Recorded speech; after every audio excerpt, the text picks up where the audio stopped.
Hate you. তোর মতন মাস্তানকে আমি দেহ দিব মন দেব না। আমার তো ভালোবাসা দরকার নাই, আমার তো দেহ দরকার। দুষ্টু কুকিল ডাকে রে, কুকুর কুকুর কুকুর কুক। অনেকদিন হরে রে, আর গার্লফ্রেন্ড টুনির লগে দেখা যাইতে হইব।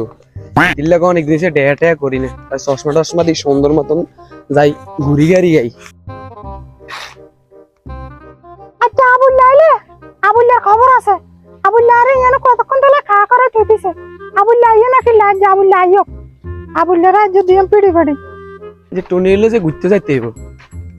হাই টুনি, এই টুনি তুমি আমাকে তাপ্পু দিলে কেন? হ্যাঁ, তুমি আমাকে তাপ্পু দিলে কেন? আমার চশমাটা ব্যাকা হয়ে গেল না? তুমি এত দেরি করে এসে কেন? আকাশে দেখো কিরকম মেঘ বৃষ্টি পড়তে আছে। তা আমি এইদিন বৃষ্টির ভিতরে বিচ্ছি এখানে দাঁড়ায় দাঁড়ায়। আমার যদি জ্বর উঠে যায়, ভালো সমস্যা হয়ে যায়। তুমি কি এখানে আর কিছু হবে